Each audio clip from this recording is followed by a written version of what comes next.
As news reporters, we often report on accused persons being sent to jail and serving prison terms. But very rarely do we get an insight into what it's really like to be incarcerated. We have preconceived notions of those who are behind bars, criminals and crooks who we assume are better off being locked up. But there is another side to that story, a side that believes that prisons are all about reforms and deserve human conditions that you and I take for granted. Our guest on the show today is Anca Verma, who shot to fame 4 years ago when the CBI lodged several cases against her, along with her husband Abhishek Verma, and accused in the Navy War Room leak case. Those cases are carrying on. And what Anca is now fighting for is the rights of women who are in prison, and the Chief Justice has made that into a PIL in the Delhi High Court. Anca's never spoken on television before, so we'll be speaking to her. But first, let's take a look. When Anca Verma was arrested along with her arms dealer husband Abhishek Verma by the CBI in 2012, it was a national headline. A former model from Romania was projected by the CBI as an important go-between for information in the CBI's cases of obtaining official secrets and bribing official persons. But 4 years later, the progress of the case has slowed down, and Anca Verma is now out on bail and on a mission to fight for the rights of women prisoners in Tihar. In a letter to the Chief Justice of India last year, she wrote about the state of women in prison, how more than 600 were crammed into a space meant only for 400, how many women were languishing in jail because they couldn't furnish their surety amounts, and how they were mistreated and not allowed proper legal access. The Chief Justice of India took cognizance and converted that into a petition on behalf of the women of Tihar. And now the Delhi High Court has to decide why jail number 6 has turned into a nightmare for women inmates. So Anca's here in studio with us. Thank you, Anca, for speaking to us for the very first time. Also in studio, we have Anca's lawyer, Maninder Singh, handling her case in court. We also have Ajay Verma, who is part of a body that looks at prison reforms, who looks at the state of prisons. It's an international body that does that. Also with us, we have 4 under trials who are women who have spent between 3 to 5 years in jail and will be speaking to us about the conditions in jail. Remember, the Delhi High Court is hearing all of their appeals, 600 women all together writing, and Anca actually leading that as well. But before, Anca, we speak about all the women, I just wanted to ask you, because there's been so much that's been written about you, there's been so much that's been written about Abhishek Verma. We have never heard from you. What do you make of all the things that the CBI said, that you, along with your husband, leaked and obtained official secrets, that you're also part of, the whole corruption cases that the CBI has got. What do you make of all the CBI cases?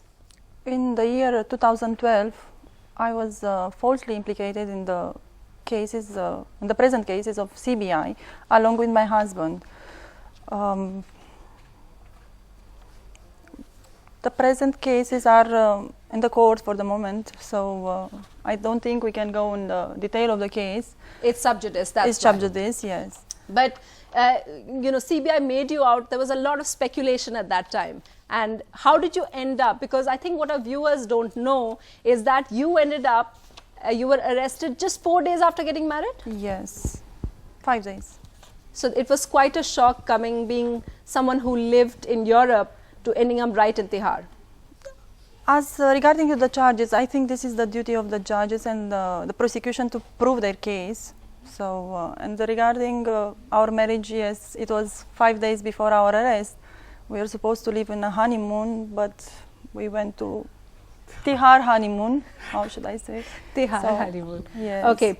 I wanted to ask you, Anca, because I think what happened was, while your name didn't come forward, we all read last year how this letter had gone to the Chief Justice of India, and how all of you are here, 5 of you are here, but how 600 women have appealed for their conditions in Tihar jail to be taken note of. Now, Tihar has, in our kind of view from the outside, Tihar has always been seen as the model jail. That Kiran Bedi came there, she got the Magsaysay award for that.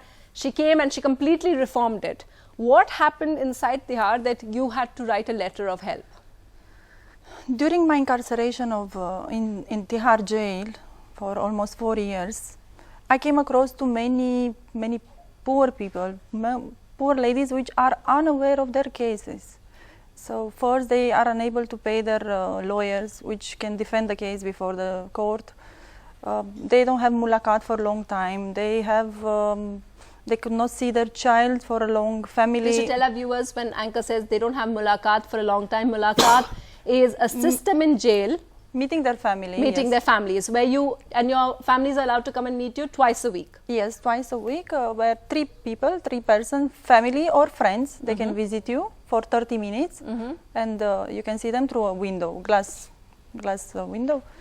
The problem for a female prisoner, speaking from a point of view, when they are sending you to jail, it's maybe someone may did a crime or may not. As I said, this has to be proved. But the family is suffering. You know, most of the ladies, they may be the person who is earning the money for the family. By the time they are sent to jail, when they are sent to jail, the children are remaining on the street. You don't know about their education, if they have a food to eat, if someone is telling them a story at the time for sleep, or if they have clothes or going to school. Their education is suffering. Plus all the stress for the mother, for the child, for the entire family. See, by sending a female or a person to jail, I think around 20 people, they are affected on indirect. Now, this is amazing that there would be people, and this is Asia's largest jail. There would be people there that don't get. As a lawyer, Maninder Singh, is that surprising to you that these women, that the women who are there, many of them don't have legal access? Because isn't that a basic right? It does surprises me a lot actually when I hear all this.